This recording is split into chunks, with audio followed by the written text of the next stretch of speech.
Hi there.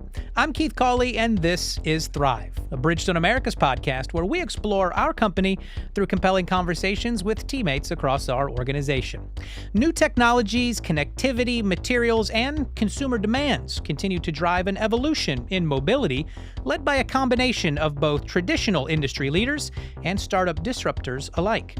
One primary area we're seeing this convergence is in original equipment manufacturing, or OEMs.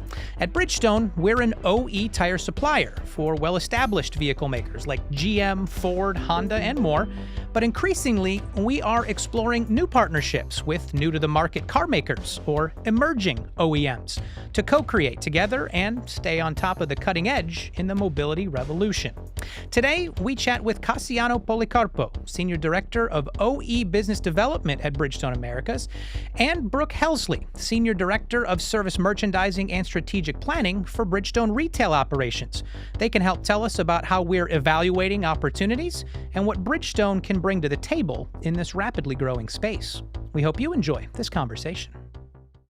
Well, we are joined today by two leaders in a space that we're going to say the word emerging a lot today, I think, but talking about a segment of original equipment, which is a big area of business for Bridgestone and tire manufacturers in an industry, but the emerging aspect of original equipment and where not just our OE team, but also other areas of the Bridgestone business are tying into this kind of business opportunity. So we're joined by Cassiano Polycarpo, Senior Director of OE Business Development and Operations. Thanks for joining us, Cassiano. Thanks for having me, Keith. Yeah, and we're here with Brooke Helsley, also a Senior Director of Service Merchandising and Strategic Planning for Bridgestone Retail Operations. Yes, thank you, Keith. Yeah, and excited to see where the retail operations comes in as we tie these things together. But we always like to start, as listeners of the podcast know, with learning a little bit about each of you.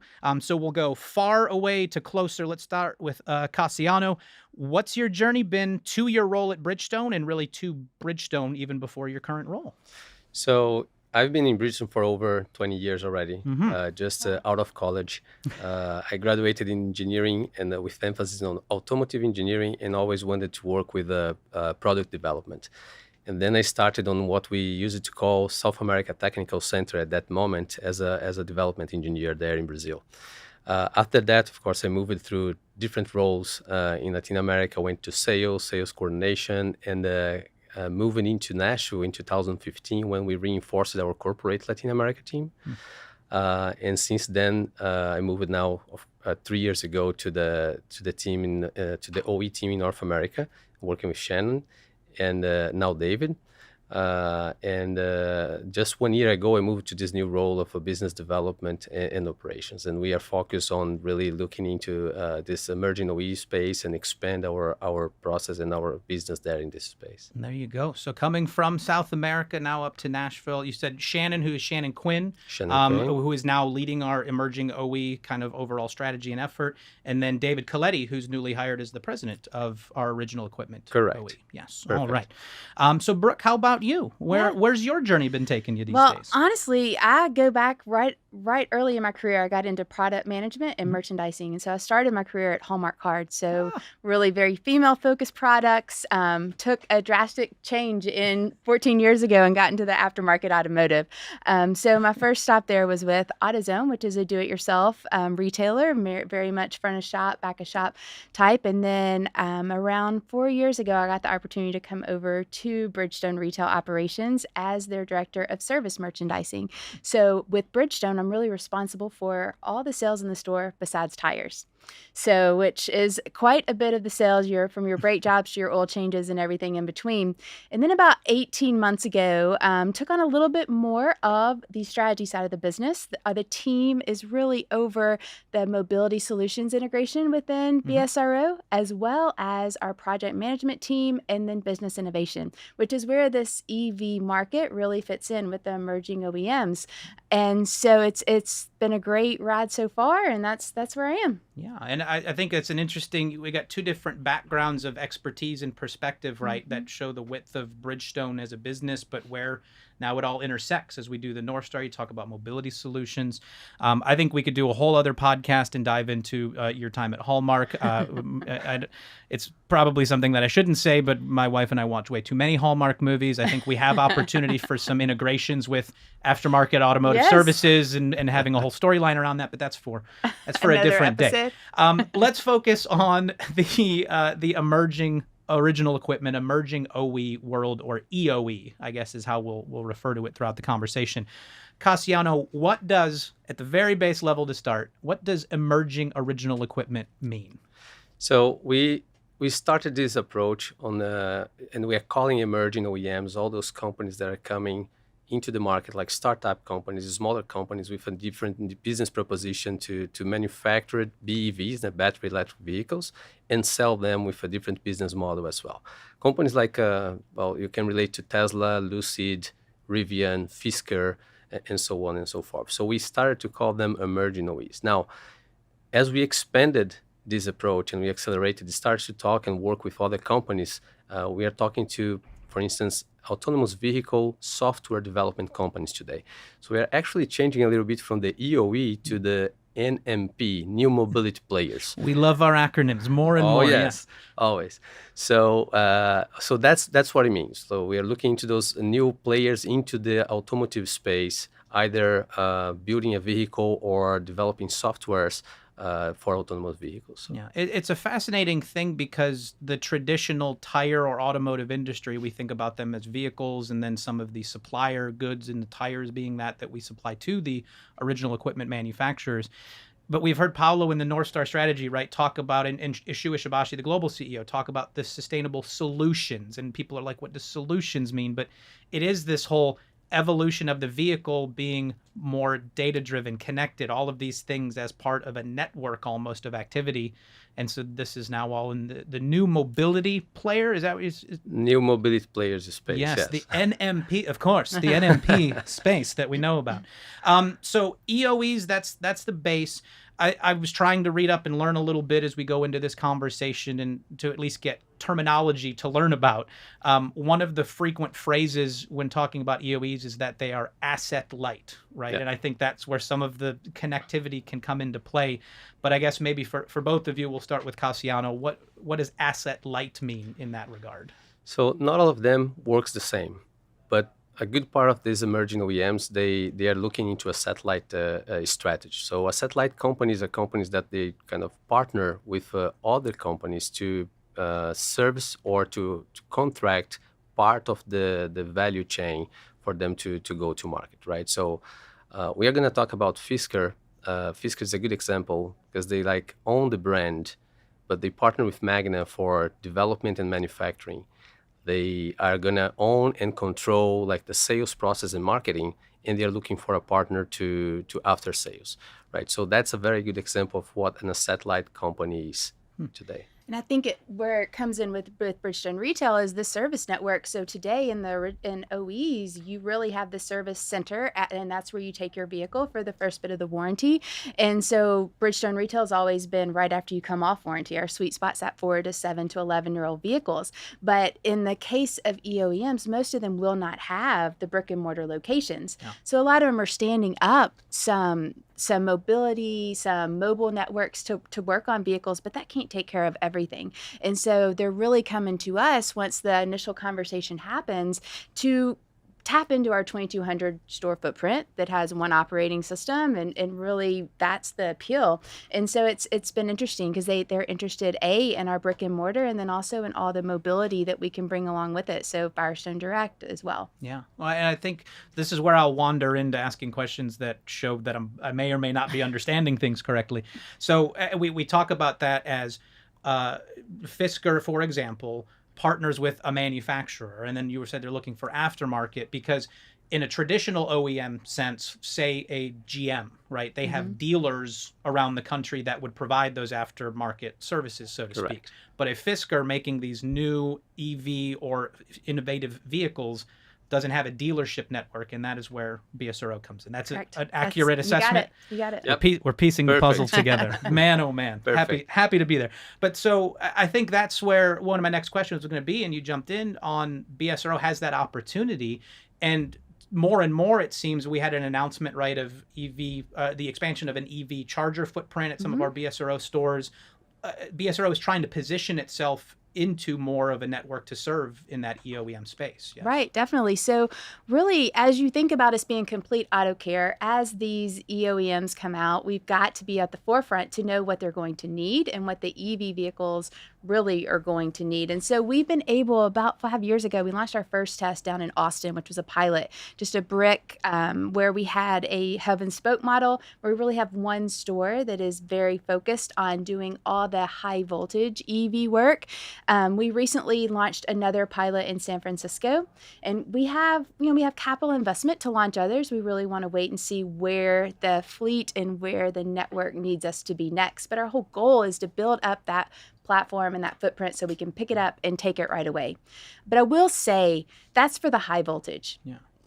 80% is basic maintenance that we can do in all stores. All stores, all technicians are trained on basic EV safety.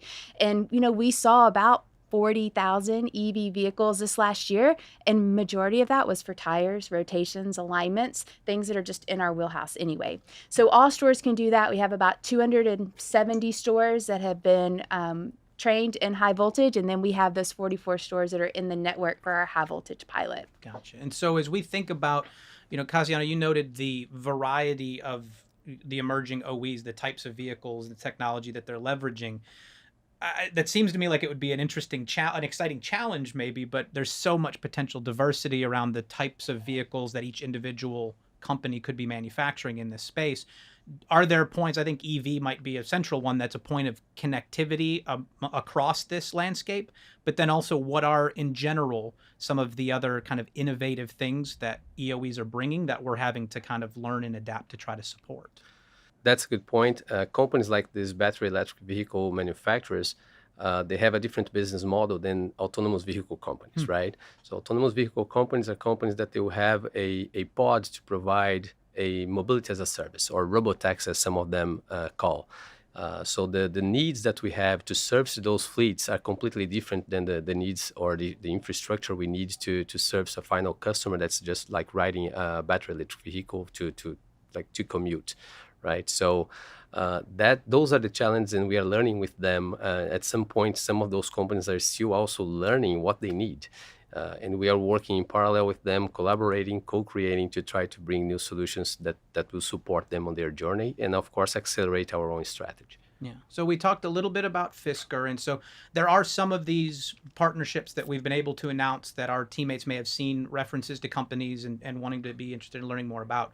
Fisker as a starting example of that list, what is their approach? I guess, what is that vehicle and what is their emerging OE bringing to the table? Okay, so Fisker, we started with the first vehicle they're going to launch is the Fisker Ocean, which is kind of a premium SUV. The business is, as I mentioned before, it's a partnership with Magna to produce the vehicle. So the vehicle will be produced in Europe, in the Magna plant in Austria, and will be exported into US, right? So we started with a regular, honestly, tire and OEM approach, and we were awarded for 100% of the tire business with Fisker on the Ocean platform, and soon after we started to develop this, how can we support you on your asset-light strategy, right? And I think it was December, if I'm not wrong, we were announced in France and Germany as their partners to support them on the service portion. And we are, of course, talking to Fisker here in US as well, but we cannot yet confirm anything. It's always things on the table to grow and explore, right? Yep. That's part of the fun and the adventure. I think that's an interesting part of it too. Like we talk about the intersection, but it's a strategy driven jointly to a degree, right? You've got the OE team that is now looking at it, like you said, at the starting point a lot from traditional tire supplier, but then broaching into what else can we offer you. So how has it been between the two sides or multiple areas of Bridgestone to kind of jointly build this strategy as it emerges itself, right? To put the pun on it. Yeah. I mean, I think it's been natural leads. Like Cassiano's like, and his team are like, here we are, we have someone else that's interested. What can you provide for them? And so we go in right away and just talk about our footprint. And, we want to stretch ourselves a little bit and see, because we want to stay relevant with the emerging car park. Yeah. It's really related to our Helix, right? Our strategy, our new business strategy, A, B, and C on core products, tire-centric solutions, and then more on the mobility solutions development. And we do have a governance process internally where we have like people like Brooke from BSRO, myself from the consumer OE. We have Tanya and Latrice on the commercial space. Ben Rosenblum was on FSIP. Now it's Volker. And the corporate strategy team. So we do have what we say, let's say I can call an extended emerging OE kind of team that works together and collaborate, I think, on a weekly basis to align on what needs to be done. And we go even further than that, because those OEMs like Fisker, they started in Europe, they're now coming to US as many of others, right? So we need to have a strong alignment also with our team in Europe to understand what are the pain points there, and that we don't step on each other's foot, right? Yeah. So is there, I guess, as you develop that strategy, is there a criteria emerging that you reflect opportunities against? There's got to be dozens of emerging OEs technically in this space, if not more, but how do you, I guess, evaluate the opportunities and decide in general kind of what's a fit and what's not for Bridgestone? You're spot right. We are like tremendous amount of work just to map and monitor those guys, right? So we have been monitoring around over 50 companies and actively engaging with around 20 companies at this moment, right? So how do we look into them is looking for opportunities and synergies that will help us to drive and accelerate our own strategy into this new mobility solution space, right? So how can we partner with them to develop the after sales business, or the tire sensing and tire as a sensor also business, mobility solutions overall, and the tire core business as well. So when we find a company that has synergies with us that can help us accelerate our strategy, that's the company that we are going to try to focus on, partner and develop the business. What have we, I guess, learned also about ourselves that we want to partner with some people, but we're not there yet, right? Like we need to develop, like Brooke, you talked about the footprint of EV charging and how we need to get wider in that landscape. Are there other things at BSRO that we've identified that are in our strategy plan, but we need to accelerate it to help create more viable opportunities of support? I think the two big things definitely is just serving the high voltage as well as servicing from a charging standpoint. And so we're in the process of setting up 25 charging stations will be done by the end of this quarter in Denver, San Francisco, Los Angeles, and Austin. And so once we get those up and running, and then we just see where we need to expand. And I think that's the whole purpose, is to make sure we're set up right to expand with the emerging car park. And so you were, before emerging OEs, you were working with traditional OEs in the original equipment manufacturer space. That's a lot of this focus we're talking about right now, is this future, the growing area, but that's not to say that the OEs are going anywhere, right? And they're obviously continuing to evolve and innovate in their own way. I guess, how do we now balance EOEs with our continued work in support of the OEs? That's a great question. We had this discussion the other day with our management, because there is if you see companies like GM and Ford, they are focusing a lot on accelerate their path to electrification, right? Which is the main focus of those guys. But some of those emerging OE companies, they are backed by those companies as well, right? We have Ford investing in Rivian, GM is investing in Cruise, and so on and so forth. So they are also playing on this space somehow. Like we have GM also launching the Bright Drop business, which does last mile delivery electric van. So there is a balance there. It's still in the beginning, but they will accelerate on this space as well. So not everyone will win. And that's the difficult, like the $1 million question, right? Who will win, on to whom we place our bets? Yeah. And as we look at piecing together the different questions that we've gone through, a lot of the terminology of the North Star, right? You mentioned the Helix, talking about the vision of sustainable solutions. this is kind of a North Star in action to life across different pillars. Sustainability being obviously the underlying pin of the North Star. And I think that's probably what we're seeing with a lot of the EOEs, is that most of them are leading with a sustainability focus. Is that accurate? The electronic vehicle, right, to get rid of the combustion engine, and that's 100% accurate. So I know we've talked about EOEMs a lot, but I think the key thing that we may have left out is that they are the battery electric vehicles, and that's the way it's all transitioning. They have a strong focus. Like Fisker, for instance, they look into all materials in the vehicle to be sustainable, recyclable, or reused on somehow. So they're looking into sustainability very strong. If you go to their websites, everybody has a strong sustainability message, right? That's the model of bringing the battery electric vehicles to replace the ICEs. To get to this point, when did we see the first, as an example of a Fisker or the EOEs really starting to emerge? How long ago was that, and how fast have we seen that explode, in a sense? So if you grow. Think about, we shouldn't use the word we'll be conscious about vocabulary. How fast have we seen that space grow? Yeah. So I think Tesla is the main example, right? Tesla started maybe a decade ago ish, and now they are in value, right? They are going, like, their value in the market's over any of the traditional OEMs, right? We saw Rivian starting maybe also maybe later than Tesla, but they started to build vehicles and sell vehicles already last year, as well as Lucid.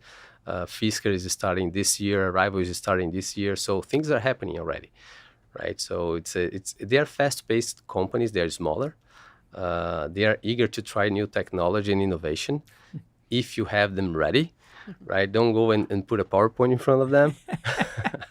So it's interesting. That's a dynamic that is different for us that we need to adapt. Like, how do we follow those fast-paced developments with those guys, right? Yeah. And we tie it to things that our leaders have been, putting together as a strategy, the cultural characteristics about who we want to be as we operate as individuals and as a company at Bridgestone. The idea of being entrepreneurial, the idea of being agile. These are traditionally things that have been, not as big of a focus for us because we have core expertise and we're very large and we move as a global or a regional company. It's got to be fun, Brooke, to see a lot of the moving and shaking. And like you gave us your journey through the career, you step into this, and I'm sure it's a whirlwind every day. I mean, this is the biggest, definitely, is the biggest change that you've seen in the car park in the last 50 years. Like, it's huge. So it is exciting to be on the forefront, because we know, I mean, like I said, we're seeing some today, but we know that's just going to continue to grow. But then we can't lose sight of our core business. Right. I mean, we are going to be ICE vehicles for the foreseeable future. And so just majority ICE vehicles, I should say. So it's fun to be able to see what we can do and get ready for the future while also taking care of the core customers. Yeah, that's the A, right? Our core service, right. Our core automotive expertise, and our core rubber and tire expertise. And to clarify for any listeners who may not be familiar, ICE is internal combustion engine vehicle, right? So ICE. Correct. Perfect. Well, I really appreciate both of you taking the time to explore. I have a feeling this is like a lot of the topics that we've been diving into. It's kind of like, let's check back in a year and see how different just everything is, right? That would be interesting. I agree with that.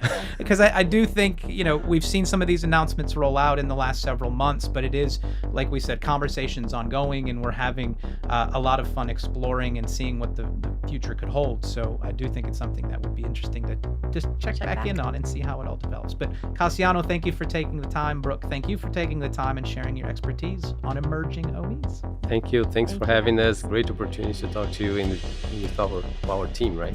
Absolutely. Thank you.